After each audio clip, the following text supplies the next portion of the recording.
Hello everyone. So हमारे पास question है, if F x plus F Y is equal to F x plus Y for all X comma Y belongs to real and F of zero is equal to one, then integral zero to ten F ten minus x D X is equal to what. आपको options दिए हुए हैं, right. तो सबसे पहले कैसे solve करेंगे इस क्वेश्चन को, आइए समझते हैं। जो चीज आपको दिया हुआ है, आपको ये दे रखा है ना, आपको ये दे रखा है, क्या दे रखा है कि f x plus F y and this is equal to F x plus y. Correct है। अब देखो, आपको यहाँ पे एफ जीरो का वैल्यू वन भी दे रखा है, इसका मतलब इसका जरूर कहीं ना कहीं यूज होगा। तो अगर हम इस वाले में एक्स, इस वाले में अगर ऐसा करते हैं, वाई के जगह पे जीरो रख लेते हैं, है ना। इसमें क्या करते हैं, put y equal to zero. हमने वाई जीरो क्यों रखा, क्योंकि ये वाला एफ जीरो हो जाएगा, है ना। दैट मीन्स कह सकते हैं कि f x plus f zero and this is equal to F x plus y के जगह पे हमने जीरो रखा है। अब ये हो जाएगा f x plus one equal to F x.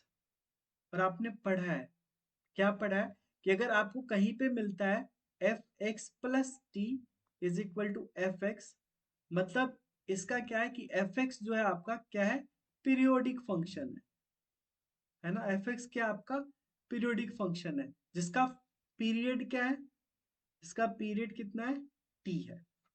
पढ़ा है ना। तो इस केस में आपका क्या, यहां से आप क्या कह सकते हो कि एफ एक्स पीरियोडिक है।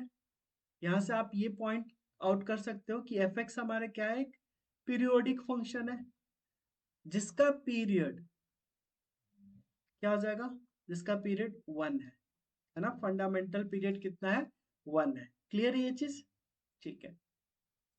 अब हमें वैल्यू निकालना है इसका, हमें वैल्यू निकालना है integral zero to ten F ten minus x D x, right. अब यहाँ पे आप क्या करो, एक छोटा सा सब्स्टिट्यूशन कर लो, t बराबर टेन माइनस एक्स मान लो। यहाँ से डी टी बराबर क्या हो जाएगा, minus D x. That means अगर ये i मान रहे हो उसको, तो i बराबर अब क्या आ गया, जब t इक्वल टू एक्स के जगह पे जीरो रखोगे तो ये टेन हो जाएगा, और x के जगह पे टेन रखोगे तो ये जीरो हो जाएगा। एंड f, इसको आपने t माना है, and dx will be equal to minus dt। That means आपको मिल गया minus ten to zero f t d t. And इसको आप ऐसा भी लिख सकते हो, जब लिमिट चेंज करते हो, लाइक अपर को लोअर, लोअर को अपर में, तो क्या होता है, माइनस साइन लग जाता है। तो आप इसको लिख दोगे zero to ten, minus minus plus हो जाएगा f t d t. And f t d t को आप ये भी लिख सकते हो, f x D x zero to ten. क्या ये ऑप्शन में है हमारे पास, ये ऑप्शन में नहीं है, है ना। तो एक चीज और, एक और प्रॉपर्टी आपने पढ़ा होगा, वो प्रॉपर्टी क्या होता है कि अगर मान लो कोई फंक्शन आपका एफ एक्स पीरियोडिक है टी का, राइट। अगर मान लो आपका कोई फंक्शन, मैं इधर लिख लेता हूं, अगर मान लो कोई आपका फंक्शन ऐसा है एफ एक्स, मतलब ये फंक्शन आपका किसका, टी का पीरियोडिक है, इसका पीरियड कितना है, टी है। तो इस केस में जब आप जीरो टू एन टी लिखते हो ना, एफ एक्स डी एक्स, तो आप इस टी को, जैसे आपका ये फंडामेंटल ये पीरियड टी है, तो आप इस टी को इधर रख के,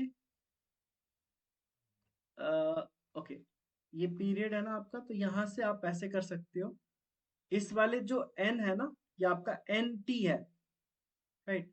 तो जो पीरियड होता है ना, आप यहाँ पे रख लो, और इस एन को आप इधर भेज दे सकते हो, और ये हो जाएगा एफ एक्स डी एक्स। ठीक है। इसी इसी तरह से आप इस वाले केस में क्या करोगे, क्योंकि आपका पीरियड कितना, इसका पीरियड कितना, वन है, तो आप इसको ऐसा लिख सकते हो ना, इस टेन इंटू वन, यहाँ पे देखो जरा, इस वाले को आप लिखोगे ना वन इंटू टेन या टेन इंटू वन, तो टेन चलाएगा नीचे, and this will be zero to one f x D x. तो ये होगा फाइनल आंसर, दैट मीन्स आपका option C, yes, option C will be correct, right. I hope आपको ये सॉल्यूशन समझ में आया होगा। बेसिकली ये प्रॉपर्टी का यूज हुआ था, इस प्रॉपर्टी का यूज हुआ था इस क्वेश्चन में। आई होप आपको ये चीज क्लियर होगा। सो इस वीडियो में इतना ही, फिर मिलते हैं आपसे नेक्स्ट वीडियो में और भी इंटरेस्टिंग क्वेश्चन के साथ। तब तक टेक केयर, थैंक यू।